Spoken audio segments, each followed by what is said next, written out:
The meeting took place at Las Colinas, a bar and motel leisure complex that had been commandeered by paramilitaries. It was on the outskirts of Segovia, the Andean town that at that moment in the early 2000s was the cradle of Colombian blood gold.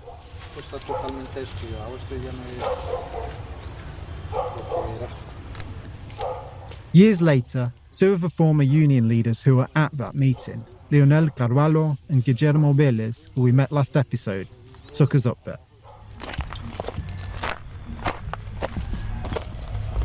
At the time of the meeting, the complex was a bustling spot known for lively parties.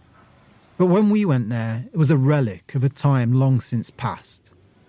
The motel's ceiling had collapsed and the walls were crumbling. The floor was a mix of tall weeds and broken tiles. The remains of a flume jutted out over a malaria pit of algae and sludge that was once the pool. As we walked the grounds, they told us what happened that day. A day etched in their memories forever. Tenían centinelas en todos los alrededores, armados, armas largas, como si fuera un ejército. The paramilitaries had sentinels armed with long guns posted around the site, just like an army, Guillermo told us. Nos fueron requisando, entonces entramos acá por esta puerta y allá nos estaba esperando, estaba todo el... The guards passed them and the other union leaders down, then ushered them in, Leonel said. Inside, waiting at a table running across the dance floor, was a lineup of paramilitary commanders. Varios personajes de comandantes o comandantes de las autodefensas. Entre ellos, Macaco, que fue el que nos citó. Among them, Carlos Mario Jimenez, alias Macaco. Macaco was a drug trafficker and a warlord. He was pudgy, middle-aged, with a beefy, sagging face and a gruff beard. And, as Leonel and Guillermo described for us, he dominated the meeting. Lo primero que dicen es, nosotros somos el bloque central Bolívar. We are the Central Bolivar bloc, Macaco began, identifying his paramilitary faction within the AUC, or United Self-Defense Forces of Colombia, which had taken over Segovia in the months prior. Los hemos citado, pero si ustedes le han dicho algo a la policía o al ejército y aquí aparece uno de ellos, ustedes se mueren. We've called you here, but if anyone tells the police or the army about this, then you'll die, he said. Todo el mundo tiene que colaborar y el que no quiera, nosotros nos las arreglamos con él. If anyone goes to report us to the Attorney General's office, we'll know. We have our people there who'll tell us, and we'll fix them. It was a chilling message, but it was what he said next that hit the hardest. Y nos dijeron que ya ellos habían hecho unos acuerdos con la administración porque ellos necesitaban financiarse. The union had just held an assembly for the workers and pensioners of their company, Frontino Gold Mines. There, they'd all voted to take control of the company for themselves. However, Macaco told them the paramilitaries had come to their own agreement with the Frontino management. The union was not to interfere in this process, he said. If they didn't keep quiet and relinquish their claim on the company, then they'd have to fix them as well. The message was clear. Frontino, which had been the social and economic heart of Segovia for 150 years, would soon belong to them.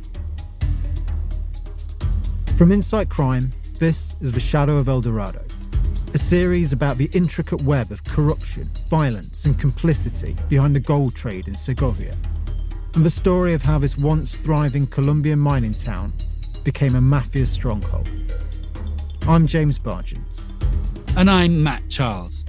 This episode, we'll explore how organised crime and Colombia's conflict took over Segovia. This is episode 3, Them.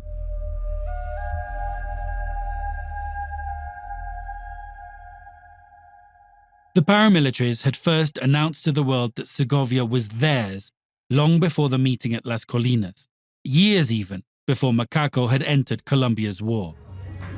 It was a Friday afternoon.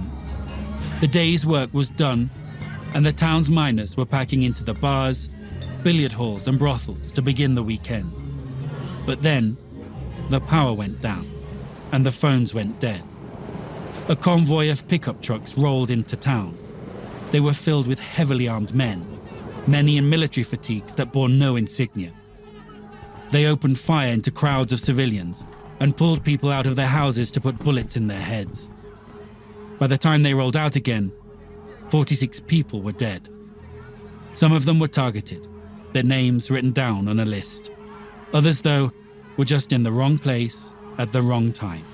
Segovia, Colombia, November the 11th, 1988.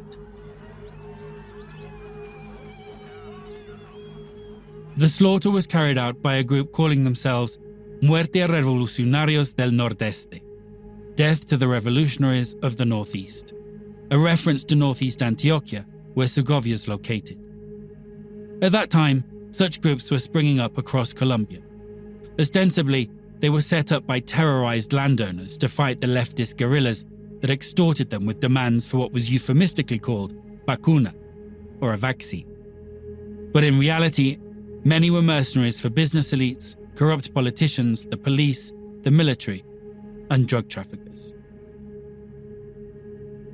Soon after the massacre, Muerte a Revolucionarios no longer really existed. But since that moment, there have always been paramilitaries in Segovia. Each generation, a new mutation, but always with the same cryptic moniker, ellos, them. And they always had Segovia's gold in their sights. At the time of the meeting at Las Colinas in 2003, they were at the peak of their power, in Segovia and in Colombia. They'd not only captured territories all around the country, they'd captured politicians, part of the Attorney General's office, the police, and the military. And, as they'd later testify, they'd helped elect the president of Colombia himself, Álvaro Uribe. Thank you, Mr. President, for this warm welcome. We needed the support of your country, the support of your government, your personal support for my country to solve problems of violence, economic and social problems. Colombia has a habit of electing either a war president or a peace president, often one after the other. Álvaro Uribe was a war president.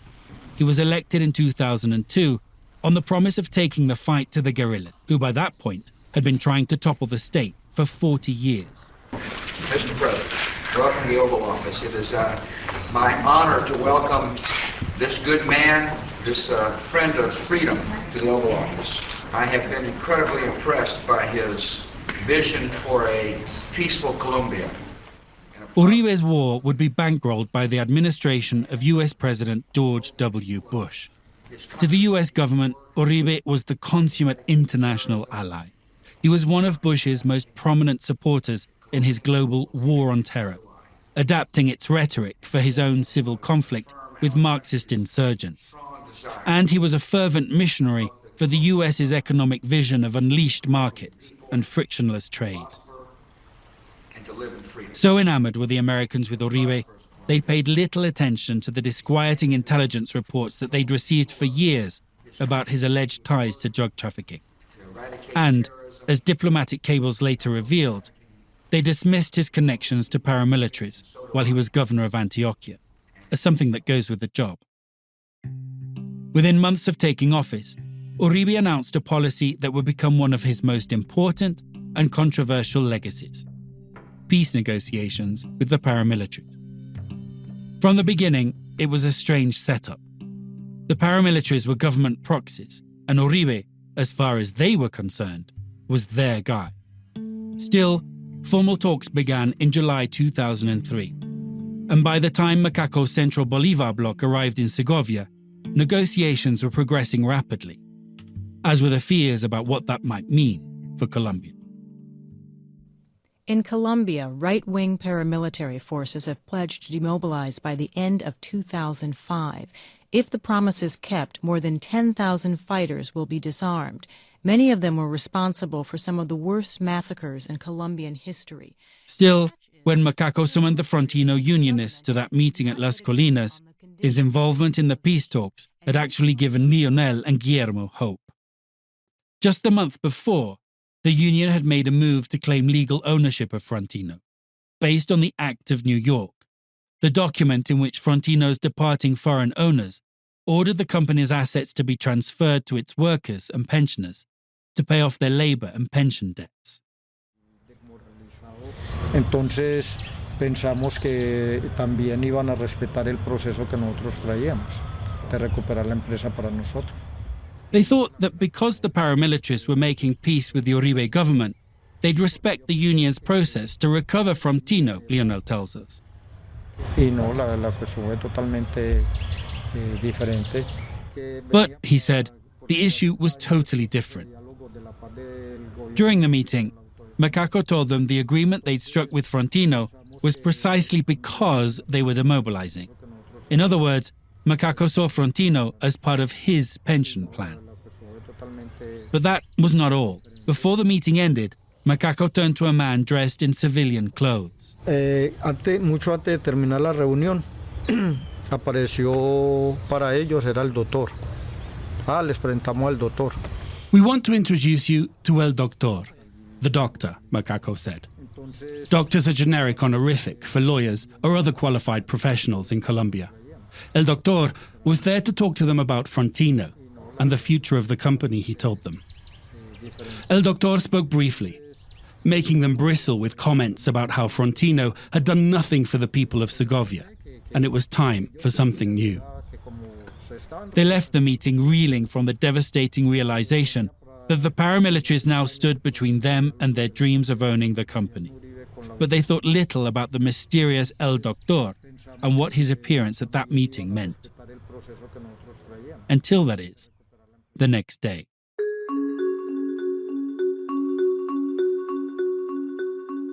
Lionel and Guillermo were called to a union meeting at the mechanical workshop. There, they were introduced to Raúl Lalinde.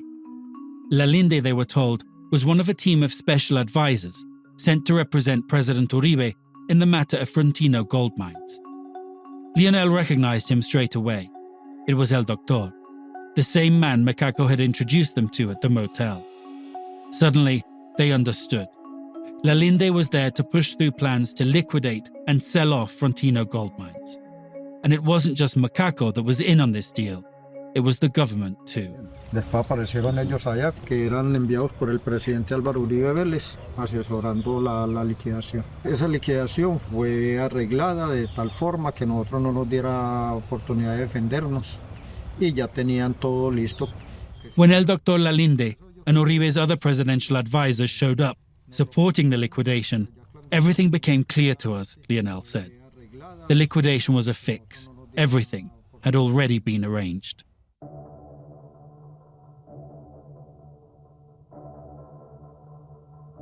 As the peace process progressed, Frontino was placed into liquidation, almost exactly a year after the meeting at Las Colinas in 2003. And Macaco checked on what he believed was his investment. At one point, he led a small convoy of trucks to the gate of Providencia, Frontino's most lucrative mine. "Let us in," Macaco told the guard. "I want to see what I'm going to buy." Startled but resolute, the guard asked if he had a permit to enter. And after Macaco told him he didn't, the guard held his ground. No permit, no entry. One person who was there that day told us that Macaco smiled. "Good man," he said to the guard. "When I run this place, you can work for me." And then he left. A month later, Macaco demobilized along with almost 2,000 of his men, handing the government 1,200 rifles, 500 grenades, 13 rockets and 2 helicopters, each fitted with a 50mm machine gun.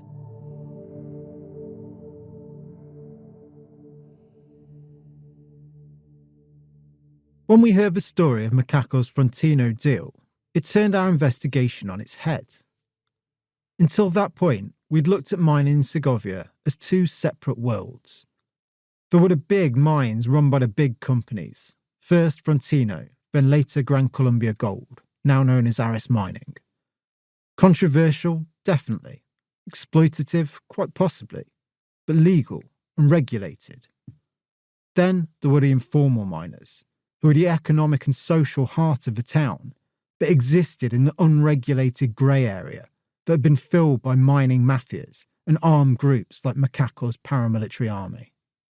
With Macaco's deal, though, those two worlds began to merge in one, and our concept of blood gold began to expand. We realised it was not only gold extracted from informal mines that was tainted by conflict, corruption and criminality, but also the gold produced by major corporations. But that story left us with a lot of questions. What was Macaco's Frontino deal exactly? And what became of it? What was his relationship to Lalinde? And did President Uribe know what was happening here? In search of some answers, we tracked down a former Frontino general manager. Fresquito entonces, tinto no fresco sí. No, yo estoy bien, gracias. Aguardiente pues. Mario Piedrahita lives in a neat middle-class house in a quiet middle-class suburb in the city of Medellin. It looked like he'd left Segovia far behind. He had a little yapping dog and a prim wife who happily chatted with us about Christmas holidays and family visits. Buenas. ¿Cómo le va? Ay, mucho gusto. Marisa, mucho gusto. Marisa. Ay. But Mario is of the same breed as the old Unionists, Leonel Carvalho and Guillermo Birles. He's one of the Frontino men, and he had not left Segovia or Frontino behind. They were right there in his back room, packed into cardboard boxes.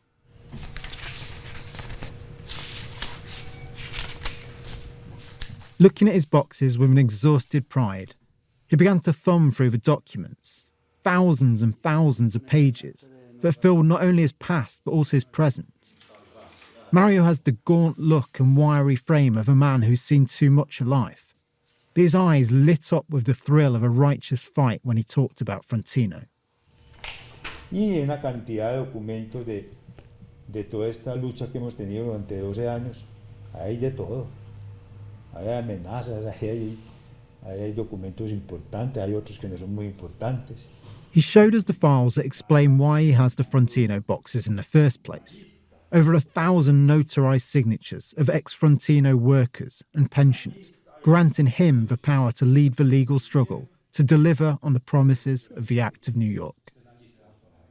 But for Mario, leading this fight has not only meant documenting the legal claims of the workers and pensioners to Frontino, it's also meant documenting the shadowy characters they were up against. Among them was Raul Lalinde, advisor to both Macaco and President Uribe on the Frontino issue. Bueno, también cuando estaban en este proceso de liquidación y vender la empresa, la presidencia de la República, el doctor Uribe tenía unos asesores. Esos asesores se presentaron allá en el pueblo ante los trabajadores y los reunían y les decían, y los asesores. Mario told us how Lalinde and Uribe's other advisors would meet with the workers and pensioners to push plans to liquidate and sell Frontino.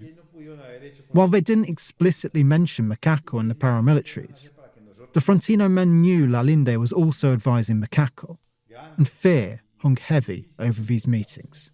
Ahí no hay nada claro, todo es oscuro, todo es oscuro. There's nothing clear about what happened. Everything is murky, he said.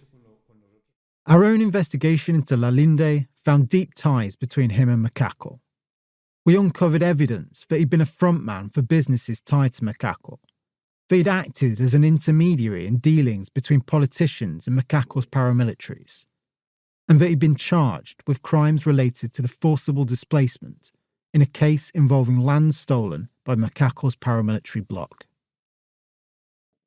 It was Lalinde that proves, the Frontino men say, that what happened with Frontino was part of a criminal conspiracy.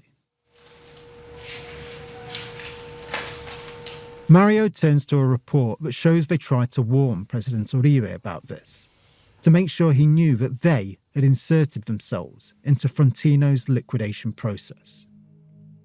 It was a briefing the union had prepared for Uribe and pressed into his hands when he made a rare personal appearance in Segovia in 2008.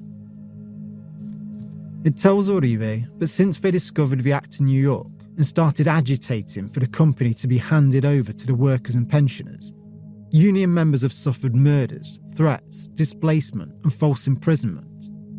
It alleges that one of Uribe's special advisors was siphoning off money from the company payroll, and describes how another, Raul Lalinde, had introduced himself as an advisor to Macaco and his paramilitaries.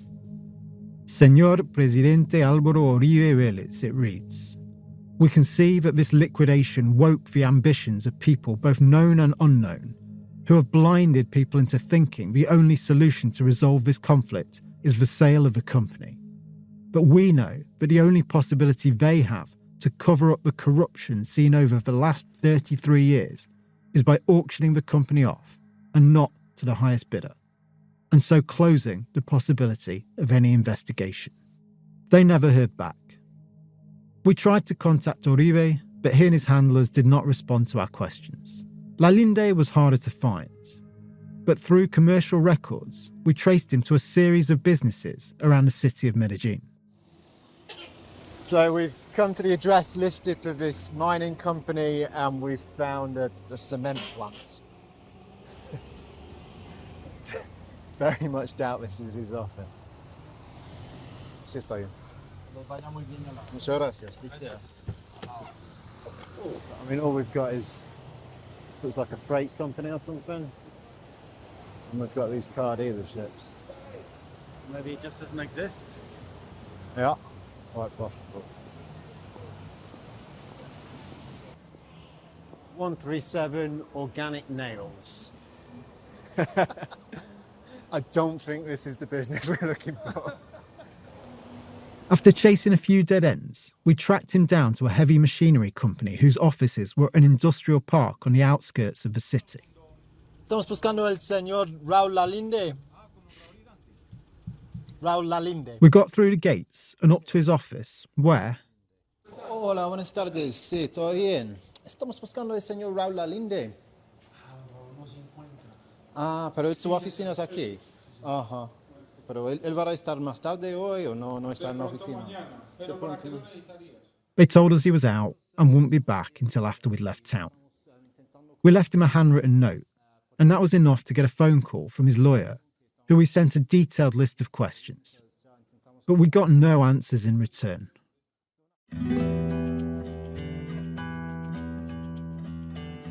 Around the time the union handed their urgent report to Uribe, the president found himself and his peace process under fire. Uribe was facing a backlash because numerous paramilitary leaders, including Macaco, were still running militias and criminal networks after demobilising. So Uribe kicked them out of the peace process. Then, in May 2008, he extradited them to the United States. Arriving on U.S. soil, 14 senior paramilitary leaders extradited from Colombia on drug-related charges. Macaco's deal to take over Frontino was dead. Or was it? The extradition of Macaco and the other commanders reshaped the Colombian underworld at a stroke. Gone were the leaders of the most powerful drug trafficking groups in Colombia, many of whom were starting to get intimately involved in the gold trade. But it may not have spelled the end for Macaco's Frontino deal. Back at Mario's house, he dug out a copy of a contract from one of his boxes. Dated a week after Macaco's extradition, the contract essentially rented out a sector of Frontino's most productive mine, Providencia. That sector would become known as La Empalizada. Lo que pasa es que el sistema de explotación de nosotros en Segovia, en la empresa de Frontino Gold Mines, es un sistema que llama cámaras y pilares. La Empalizada, Mario explains, was different from anything that had been done previously in Segovia mining, at least what had been done legally. Frontino was an industrial-scale mechanized mining operation. They worked using what is known as room and pillar mining, where they dig rooms out of the rock to get at the ore it contains, but leave giant pillars to prevent the ceiling collapsing. Even though the pillars contained a lot of gold, they'd be left untouched until the mine was exhausted, at which point the miners could close it down bit by bit, blowing up the columns behind them before finally sealing off the mine. Ellos no, sacan las cuñas, reemplazan por unos palos, por eso la llaman empalizada. In La Empalizada, though, they took another approach. Working with the most rudimentary tools, they blew up the pillars to get at the gold that the industrial approach had left behind. and replaced the rock columns with wooden planks.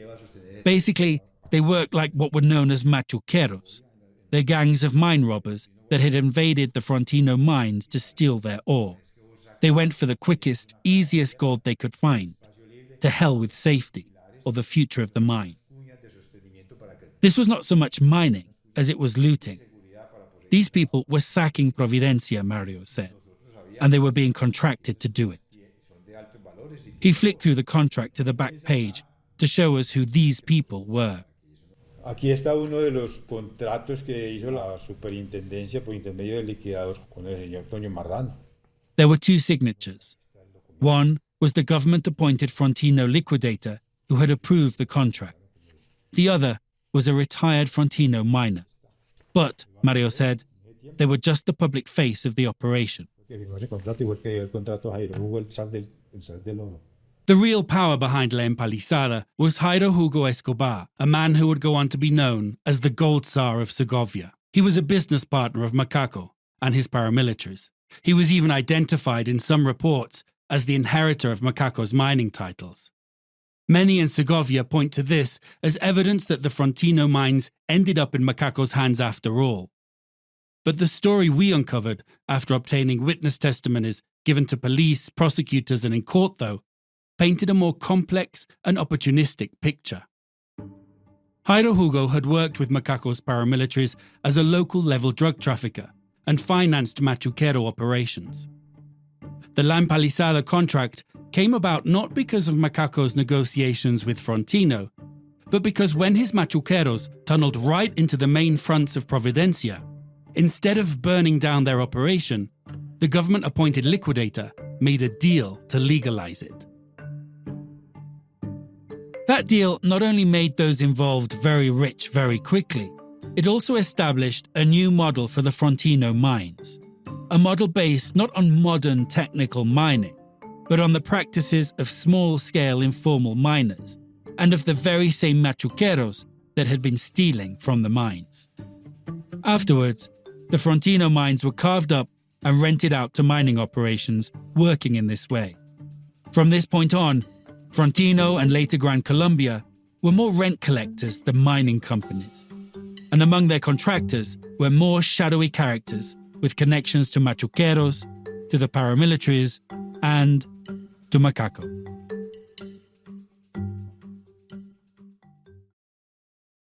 I found one of these contractors not far from Mario's house.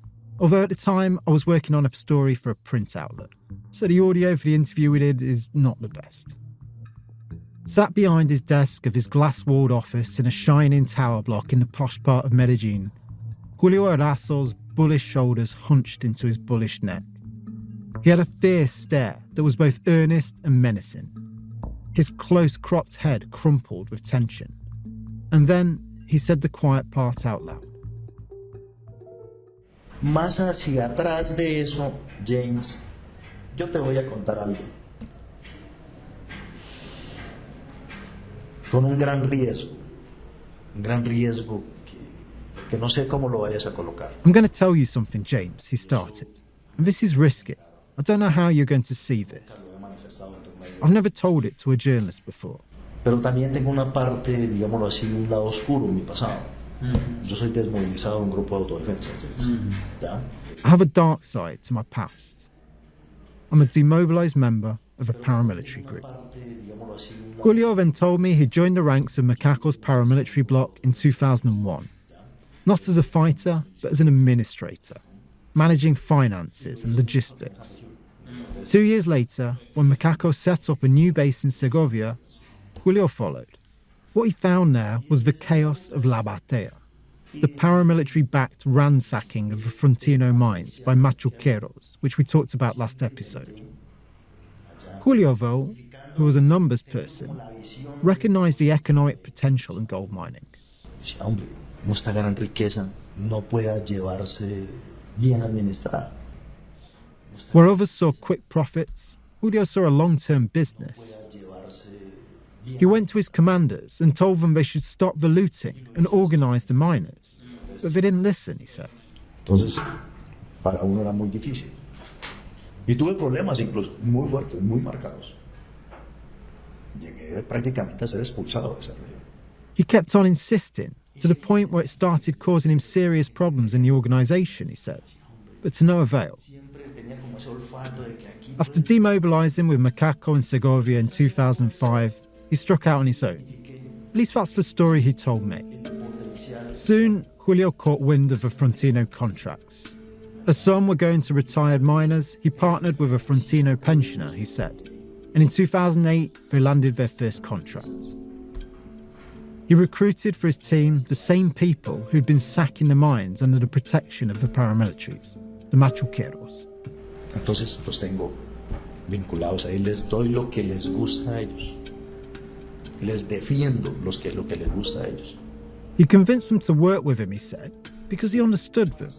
He defended their way of working, and he gave them what they wanted, a cut of the gold instead of a wage. But he still had to clear his new business with his old AUC comrades. Many of them had lingered in the area after the demobilisation, and they'd formed a new iteration of them. They'd shed their counter-insurgent facade and were now interested in just one thing: money. Pero nosotros paralelamente, así como hemos crecido, siempre tuvimos, James, digámoslo así, un karma cargando encima.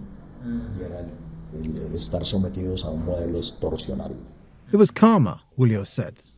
He was able to stay in 2008 because there were still paramilitary commanders that he knew. But, he stresses, his position was the same as anyone else, just a normal citizen. Te quedas, pero igual, ya sabes cómo es el sistema. Pagas extorsión. Pagas tu vacuna. They said to him, okay, you can stay, but you know how this system works. You paid the vacuna, the vaccination, employing the same term the guerrillas used to refer to their extortion of landowners. Even though he just had a short-term contract for a tiny corner in a bad sector of the mine, Julio went in with the intention of doing things right, he said. Unlike the other contractors, who had the idea of simply grabbing as much gold as they could get, however they could get it. Throughout our conversation, Julio had a sincerity about him, an earnestness beyond that air of latent menace that accompanies most conversations with current or ex-criminals. He painted his story as one of redemption, of crossing from the underworld to the legal world, and bringing a group of illegal miners with him. But he also knew this would never be a simple story to sell. Yo siempre le digo a cualquiera de la institución, yo le digo, miren, yo sé que ustedes se sientan conmigo y ustedes ven dos personas. Whenever he met with the government, he said, they looked at him with suspicion. They always see this other person sitting there as well, Julio said. They always see the shadow of my past.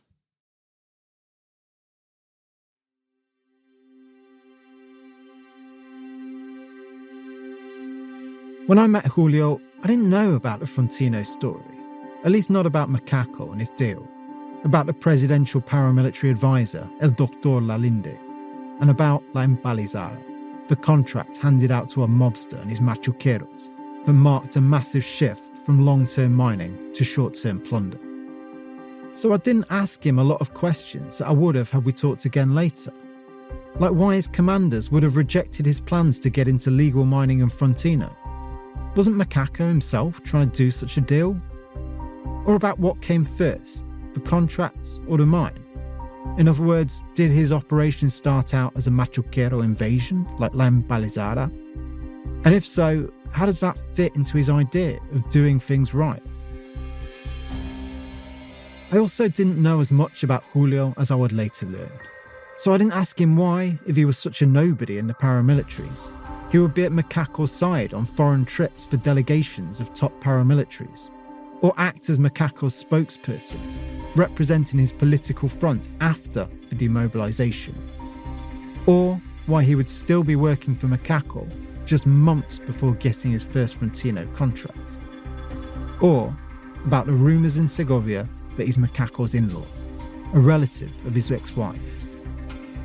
We tried to contact Julio many times after I did that first interview with him. On the last occasion, I sent him all of those questions, and a few more. He never responded.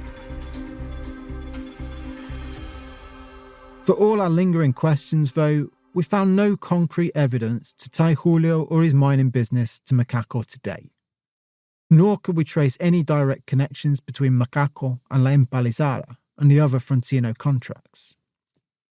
But while the contractors might not have inherited Macaco's Frontino deal, they did inherit a world it left behind. A world where the differences between legal and illegal mining and between legitimate business and organised crime had been rendered all but meaningless, and where the riches of Frontino were fair game for anyone cutthroat enough to play for them. And while Macaco didn't end up buying the Frontino mines, those mines would soon be sold, and the new owners did have close connections to another major player in the Frontino drama, Colombia's then president, Álvaro Uribe. That's next time on The Shadow of El Dorado. This series was the product of 8 years of investigation and on-the-ground fieldwork. This sort of work can be slow and painstaking, and it can be dangerous. It can also be expensive. If you want to help Insight Crime continue to produce in-depth investigations and analysis of organised crime, you can make a donation at insightcrime.org. If you want to dive deeper into the story of Segovia and blood gold in Colombia, head to our website at insightcrime.org. There you can see videos and photos of the scenes described in interviews with key characters, explore documents laying out the paper trail we uncovered during our investigation, and delve deeper into some of the stories and people mentioned in this podcast. The Shadow of El Dorado is an Insight Crime podcast produced with La No Ficción. It was reported and written by me, James Bargent, and produced by Matt Charles. Script editing was by Stephen Dudley and Tatiana Lozano with the help of Elisa Roldan. Stephen and Elisa are the executive producers of the series. Sound design and editing for this episode by Jairo Pineda, and our graphic designer is Isabella Soto. Fact-checking for this episode was done by Alejandra Rodriguez. Additional research for this episode by Anastasia Austin.